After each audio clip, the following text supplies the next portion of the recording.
Ethan Cole stood inside the transport shuttle as it slowed down near the massive space station. The station floated like a silent metal giant, far away from Earth and far away from anything that felt familiar.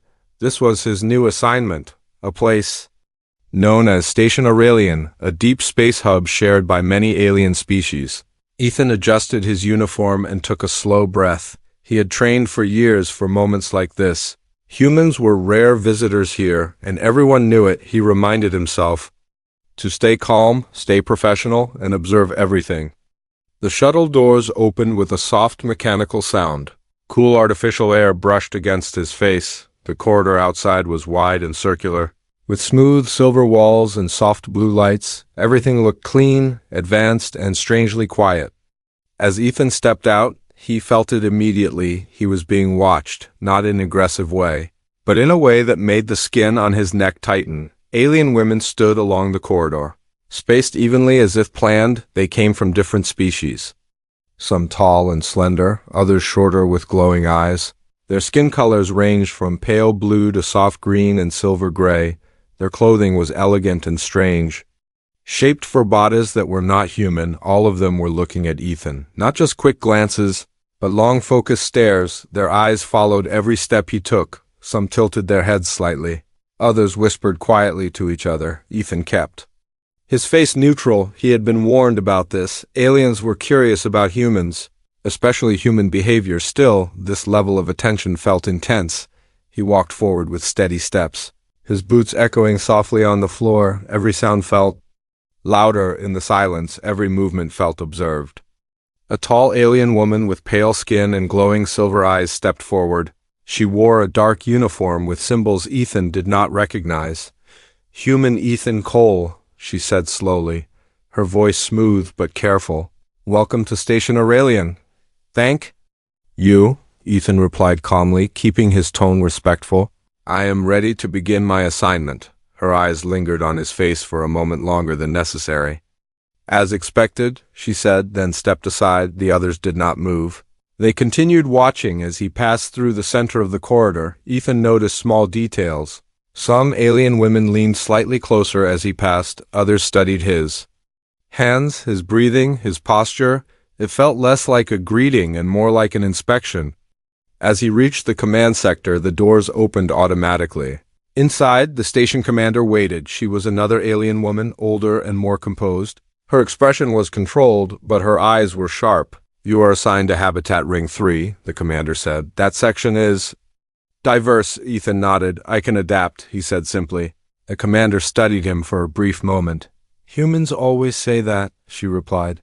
Then she turned and dismissed him. Ethan followed the navigation lights toward his quarters. The path led through multiple sections of the station, each one filled with more alien women who stopped what they were doing to watch him pass. Some pretended to be busy, others did not hide their interest at all. A few whispered openly, their voices low but excited. Ethan felt a strange mix of tension and curiosity. He had trained to face danger, conflict, and isolation. But this felt different. This felt personal. As he entered his assigned living area, the door sealed behind him. The room was simple but advanced, designed to adjust to human needs. He placed his bag down and finally allowed himself a deep breath through the transparent wall. He could see the corridor outside. Alien women passed by slowly, some stopping briefly to look inside. None knocked, none spoke. They only watched.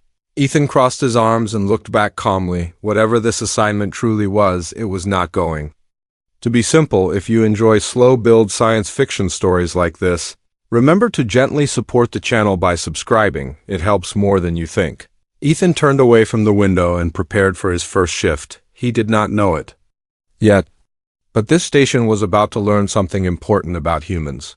And the curious eyes watching him would soon realize they were not just observing a man, they were observing a mystery. Ethan Cole noticed the attention before his shift even began. As soon as he stepped into the corridor outside his quarters, movement slowed around him. Alien women paused their work, turned their heads, and watched him in silence. They did not block his path. They did not speak at first. They simply observed. Ethan walked with calm and controlled steps. His posture was straight, his face relaxed. Inside, however, His mind was active, humans were trained to read patterns. And this pattern was becoming clear. This was not random curiosity, this was focused interest. At the nutrition center, Ethan selected his meal from a human-compatible unit. As he sat down, he felt it again. Eyes on him, too many eyes. 3 alien women stood nearby, pretending to study a data panel. Their reflection in the polished surface showed their attention was on Ethan, not the panel. One of them leaned closer, whispering something softly. The others nodded slowly. Ethan ate calmly. He chewed at a steady pace, controlled his breathing, and avoided sudden movements. Every small action felt measured, as if it was being recorded. A soft voice spoke beside him. "Human Ethan?" He turned. His head, an alien woman, stood there, taller than him, with smooth, pale blue skin and dark, curious eyes. Her clothing marked her as a researcher. "Yes," Ethan replied. "How can I help?" She tilted her head slightly, studying his face. "Do you always eat in silence?" she asked. "Yes," Ethan said simply. "It helps with focus." Her eyes widened just a little. "Interesting," she murmured. "Most species require conversation during nourishment." She stayed for a moment longer, then stepped away without another word. Ethan felt a subtle shift. Around him, more whispers, more quiet observations as he left the nutrition center. The corridor felt tighter, not physically, but emotionally. Alien women walked beside him now, matching his pace without speaking. One of them reached out slowly and touched the wall near his shoulder. Not him, but close enough for Ethan to notice. Her fingers trembled slightly. Ethan stopped walking. The corridor went silent. He turned calmly. "Is there a problem?" he asked, his voice steady. The alien woman pulled her hand back quickly. "No problem," she said. "We were curious." "About what?" Ethan asked. She hesitated, then answered honestly. "About how humans remain calm when observed."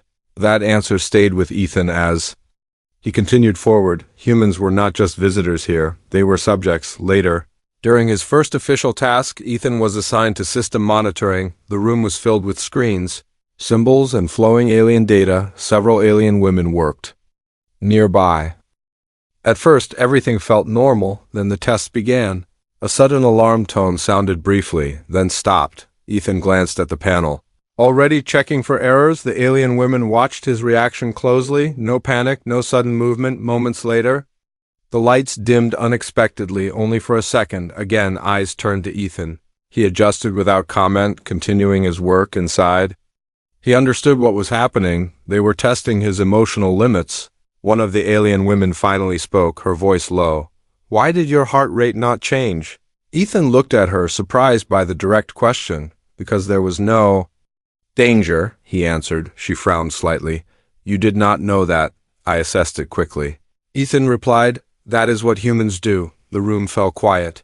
The alien women exchanged uneasy glances. Later that cycle, Ethan returned to his quarters.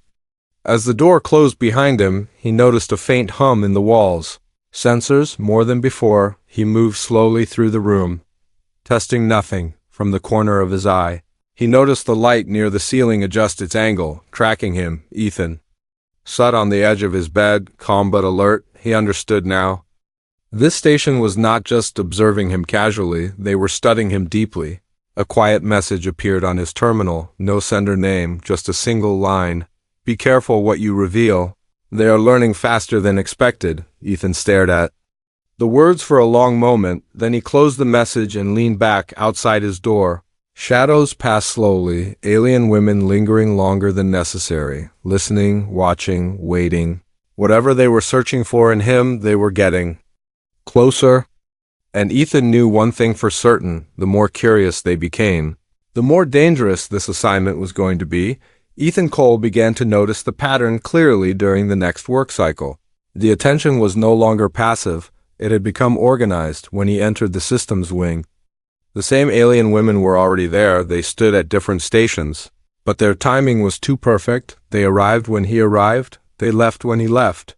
Ethan did not react. He understood one rule very well when someone is watching closely. The smallest reaction becomes information. The first test came without warning. A sharp metallic sound echoed through the corridor, loud and sudden. Several alien women flinched instantly. Ethan did not. He paused, analyzed the sound, and continued walking behind him.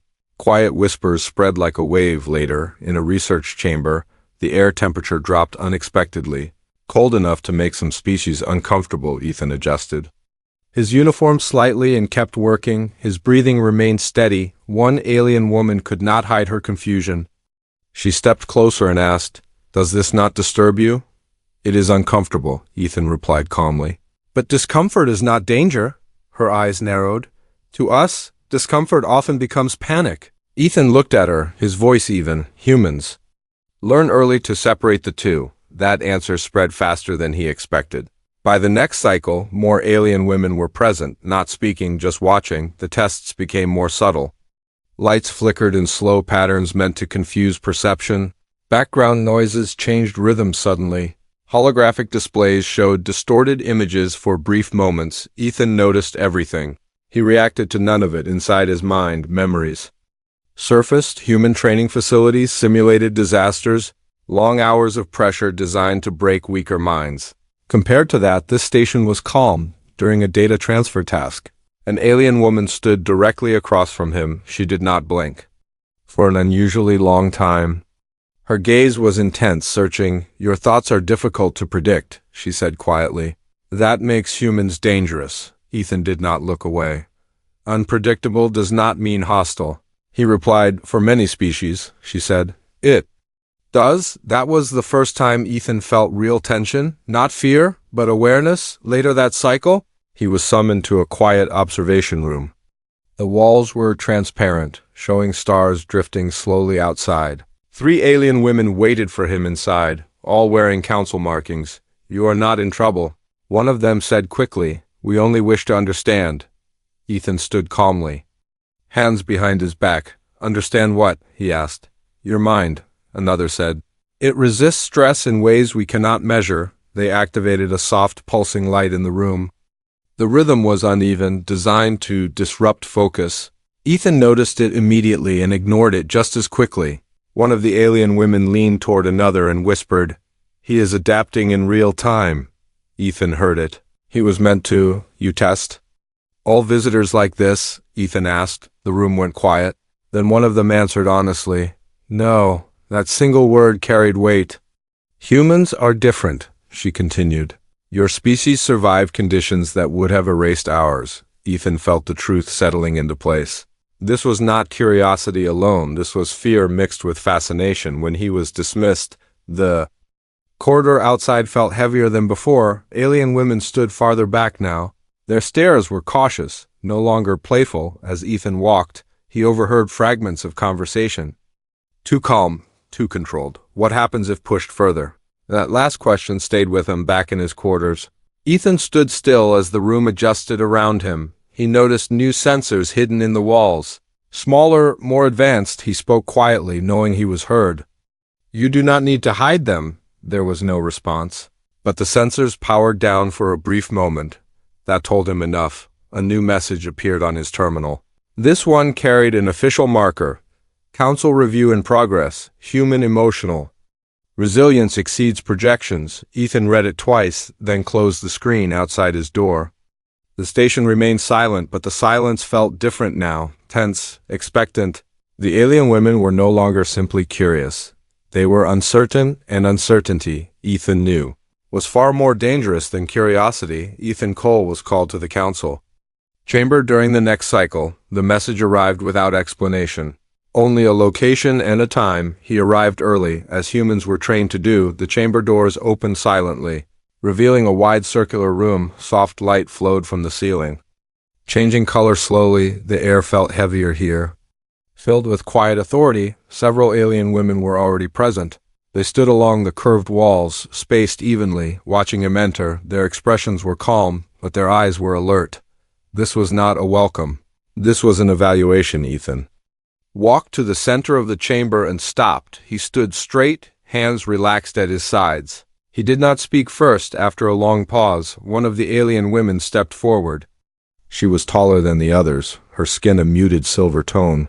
Her voice was smooth but carried weight. "Human Ethan Cole," she said, "you have been observed closely." "I am aware," Ethan replied calmly. A slight reaction moved through the room, not surprise but interest. "You do not ask why?" another alien woman said, her tone sharp. There is no need, Ethan answered. If you wanted secrecy, you would not have made it obvious. That caused several of them to exchange looks. The silver-skinned one nodded slowly. Your awareness is efficient, she said. A symbol appeared in the air between them. Glowing softly, it shifted into images, scenes of Earth, storms, burning cities, crowded shelters, soldiers moving through smoke. These are records from your world, the alien woman said. Your history of conflict. Ethan watched without reaction. Yes, he said. That is part of who we are. Most species avoid such paths, another said. Conflict weakens us. For humans, Ethan replied, it teaches us how to survive. The images changed. Now showing humans rebuilding, adapting, continuing forward, the alien women watched closely. Not the images, but Ethan's face. You endured this repeatedly. One of them said quietly, and still expanded into space. Yes, Ethan answered. We did not have a choice. The room fell silent again. Then one alien woman asked a question that felt heavier than the rest. What happens, she said slowly, when humans feel threatened? Ethan met her gaze. When humans feel threatened, he said, we become very focused. The answer unsettled them. Ethan could feel it. They dismissed the images and the room. Returned to soft light. The silver-skinned alien woman stepped closer, lowering her voice. Your assignment here was not random. She admitted. You were selected for observation, Ethan said. Yes, she replied. Humans were once restricted from this region. That caught Ethan's attention. Once, he repeated. You adapted faster than predicted, she continued. Some feared that adaptation. Ethan understood now. This station was not just studying him, it was measuring humanity itself. You surround me with curious observers, Ethan said calmly. Is that part of the test? Another alien woman answered, her voice hesitant. Our females are more perceptive. They notice emotional shifts more clearly. And what have they noticed? Ethan asked. The answer came slowly. That humans do not break the way others do. That truth seemed to disturb them more than any weapon ever could. When the meeting ended, Ethan was escorted out. The corridors felt different again. Alien women stood farther apart now. Their curiosity was cautious, controlled. Some still watched him, but others looked away when he met their eyes. As Ethan walked, he overheard fragments of quiet discussion. He accepted the truth too easily. He is not afraid. That is what makes him dangerous. Back in his quarters, Ethan stood near the transparent wall, looking out. The station moved slowly through the stars, beautiful and cold. A new message appeared on his terminal, marked with high clearance. Council uncertainty increasing. It read, human response. Unpredictable. Ethan closed the message and rested his hands on the edge of the console. He felt no fear, only clarity. They had wanted to understand humans, but understanding always carried a risk. Outside his room, the alien women continued their quiet movements, watching less, listening more, no longer sure if they were the observers or the ones being studied. The first sign of trouble came during a quiet cycle. Too quiet. Ethan Cole was in the maintenance corridor near Habitat Ring 3 when the station lights flickered once. Not a full failure, just enough to be noticed. Around him, several alien women stopped moving at the same time. Their heads lifted sharply, their breathing changed. Ethan paused and listened. The hum of the station was uneven now. A subtle change, but real. A warning tone echoed through the corridor, soft but urgent. System instability detected. The alien women reacted immediately. Some stepped back. Others began speaking rapidly in their native languages. Their calm curiosity vanished, replaced by visible tension. Ethan moved forward without hesitation. Which systems? He asked calmly. One alien woman looked at him, eyes wide. Power flow is unstable, she said. Environmental controls are fluctuating. Show me, Ethan replied. They led him quickly toward a control junction. Along the way, more alarms began to sound. Not loud, but constant, the kind that slowly wears down focus. As they reached the junction, a sudden pressure shift rippled through the corridor. Several alien women stumbled. One fell to her knees, gripping the wall. Ethan caught her arm and steadied her. Without thinking, she looked up at him, shocked, not by the danger, but by his reaction. You should evacuate, she said urgently. Not yet, Ethan replied. First we stabilize. He accessed the control panel, his hands moving with trained precision. The interface was alien, but the logic was familiar. Systems were systems, no matter the species. Behind him, the alien women watched in silence.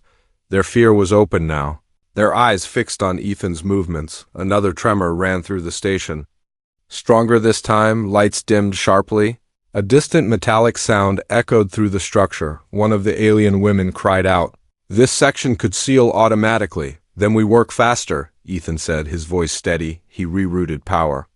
Manually, bypassing automated restrictions, a risky move but necessary. The alarms changed tone. Lower, slower, stabilizing. The alien women exchanged stunned looks. They had not expected this, not from him. Suddenly, a secondary alert appeared. Life support failure in adjacent sector. Without waiting for instruction, Ethan turned. "Take me there," he said. "You do not have clearance," one of them protested. "I do not need it," Ethan replied, already moving. They followed. Their steps hurried and uneven. Fear slowed them, but Ethan's pace never changed. In the damaged sector, the air felt thinner. Several alien women were trapped behind a sealed door. Their voices faint, panicked. Ethan examined the controls quickly. Manual override was possible, but dangerous. "This could injure you," one alien woman warned, her voice shaking. Ethan nodded once. "Understood." He forced the override, muscles tensing as the door resisted. The mechanism screamed in protest, then released the trapped alien. Women rushed out, gasping, shaken. They stared at Ethan as if seeing him for the first time. One whispered softly. He did not hesitate. As emergency crews arrived, the crisis began to fade. Systems stabilized. Lights returned to normal. The corridor was silent again, but the silence felt different now. Heavy with realization, alien women stood around Ethan, not too close, not too far. "You acted without fear," one said quietly. "You risked yourself for others. That is normal for humans." Ethan replied simply, "That is not normal for us," she said. Words spread quickly across the station, not as data, but as stories. Human moved first. Humans stayed calm, humans saved lives. Later, in the council chamber, voices rose in quiet argument. "He is a liability," one said. "He changes the balance," another replied. "He makes us question ourselves." Ethan was not present, but his actions were. Back in his quarters, Ethan sat alone. The station felt different now, less curious, more cautious. Outside his door, alien women passed more slowly. Some glanced at him with respect, others with unease. A final message appeared on his terminal, marked urgent. "Council reviewing your continued presence." Ethan read it calmly. He had done what humans always did, acted when others froze, and now the station had to decide whether curiosity about humans was worth the risk of understanding them. The message from the council stayed on Ethan Cole's terminal longer than expected, not because he was afraid to answer, but because he understood what it meant. His presence had changed the station. Curiosity had turned into debate, and debate often turned into decisions made in silence. When he stepped out of his quarters for the next cycle, the corridor felt different. Alien women still watched him, but their expressions had changed. Some lowered their eyes respectfully, others watched him with clear uncertainty. A few looked almost relieved when he passed. Ethan walked toward the command sector, summoned again. This time there were no whispers, only quiet footsteps following at a distance. Inside the council chamber, the atmosphere was tense, the same alien women stood along the walls, but now they were closer together, unified by concern rather than curiosity. The silver-skinned council leader stepped forward. "Human Ethan Cole," she said. "Your actions during the station failure were noted. I did my duty," Ethan replied calmly. "That is the problem," another council member said. "You acted without waiting. When lives are at risk," Ethan said, "waiting can be deadly." That statement caused visible discomfort. Several alien women shifted uneasily. "You do not understand our systems," one said. "You could have caused greater damage, but I did not," Ethan replied. "And the station still stands." Silence followed, heavy and long. The council leader raised her hand slowly. "We are considering relocating you," she said. "For the stability of the station," Ethan nodded once. "I expected that." That response surprised them. "You are willing to leave?" One asked. If that is your decision, Ethan said, I will respect it. The alien women exchanged looks. This was not what they expected. They had prepared for resistance. For argument, for emotion, none came. After the meeting, Ethan returned to his quarters. But he did not rest. Instead, he prepared. He packed his equipment carefully, not because he had been ordered to leave, but because humans planned ahead. Later that cycle, a soft chime sounded at his door. Ethan opened it to find 3 alien women standing outside, not council members, not officials, just observers. They hesitated before speaking. We heard you may be reassigned, one said quietly. That is possible, Ethan replied. You do not seem disturbed. Another said, I was trained to adapt, Ethan answered. They stood in silence for a moment. Then one spoke words that surprised him. If you leave, she said, the station will return to how it was. Ethan studied her expression. And is that what you want? He asked. She did not answer immediately. No, she said finally. The others nodded slowly. You changed how we see danger, one admitted, and how we see ourselves. Ethan listened, saying nothing. We believed curiosity was enough, another said. But when the crisis came, curiosity froze us, and action saved you, Ethan said gently. Yes, she replied. And that frightens us? Before leaving, one of them said softly. Whatever the council decides, you should know this. You were not the only one being studied. That night, Ethan received a secure transmission. Not from the station, but from Earth. The message was brief. We anticipated resistance, it said. Your role remains unchanged. Observe and endure. Ethan closed the transmission and sat quietly. Outside, the station lights dimmed slightly. As if reflecting uncertainty, the council met again without him. Arguments rose and fell. He destabilizes norms. He protects without hesitation. He makes us feel weak. In the end, the decision came, not loud, not dramatic, but heavy. Ethan was summoned one last time. The council leader spoke slowly. You will remain on Station Aurelian, she said, as a permanent liaison. Murmurs spread through the chamber. You will not command, she continued. But you will not be restricted? Ethan nodded calmly. I accept. As he left the chamber, alien women watched him go, not with curiosity now, but with understanding. They had learned something important. Humans did not seek control. They brought change simply by being present, and change, once seen, could never be unseen. The decision spread through Station Aurelian quietly, no alarms, no public announcement, just a shift in behavior that Ethan Cole noticed immediately. Alien women no longer stopped suddenly when he entered a corridor.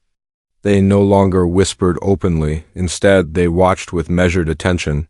As if they were choosing their reactions carefully, Ethan walked through the station as he always had, calm, observant, steady. But something had changed. The station felt alert now. During his next duty cycle, he was invited to observe a council data review, not as a subject, but as a participant. Large holographic panels filled the chamber, displaying long-term projections. Social models, risk assessments. One alien woman spoke softly. Human presence alters probability lines, she said. Conflict decreases in some areas, but initiative increases, another added. Dependence is a concern. Ethan listened carefully, then spoke when invited. Humans do not replace decision-making, he said. We expose hesitation. That statement lingered in the air. Uncomfortable, true. Later that cycle, a small but deliberate test occurred. A simulated emergency was triggered in a low-risk sector, not a failure, just uncertainty. Ethan was not informed. Alien women watched closely, waiting to see what he would do. When the alert sounded, Ethan paused, assessed, then activated a response protocol, not commanding, not overriding, just guiding. He spoke clearly, calmly. This situation does not require panic. Divide tasks. Trust your training. The response was immediate. Alien women moved, coordinated, focused. The simulation ended moments later. The room was silent, not tense, but thoughtful, one alien woman finally said. He did not act for us, he acted with us. That realization spread faster than fear ever had. That night, Ethan stood near the observation window in his quarters. Stars passed slowly beyond the glass, distant, endless. A final encrypted message arrived from Earth, longer than the others. You were sent because we knew this would happen. Humans do not dominate by force. We reveal weakness by surviving. Observe their response to understanding. Ethan closed the message. The mission was clear now. The next cycle, the council invited him again. This time not to question him, but to ask something else. What do humans want? The silver-skinned leader asked. Ethan thought carefully before answering, to be prepared. He said, to adapt, and to be trusted. The council considered this in silence. You were surrounded by curiosity, another said. And yet you never took advantage. Curiosity is not weakness, Ethan replied. It becomes dangerous only when ignored. When Ethan left the chamber, alien women across the station acknowledged him, some with nods, some with brief words. Of respect, none with fear. They had learned that humans were not unstable. They were resilient. Weeks passed. Station Aurelian ran more smoothly than before. Alien crews responded faster. Hesitation decreased. Ethan remained observant, never leading directly, never stepping back completely. One alien woman summarized it best during a quiet discussion. He does not command us, she said. He reminds us that survival is a choice. In the end, humans did not conquer the station. They did not demand authority. They did not raise flags or issue threats. They simply endured, and endurance changed everything. As Ethan walked through the corridor once more, alien women no longer studied him. They walked beside him. The stars outside continued their silent movement, and somewhere beyond them, humanity waited, patient, watching, not to rule the galaxy, but to understand it.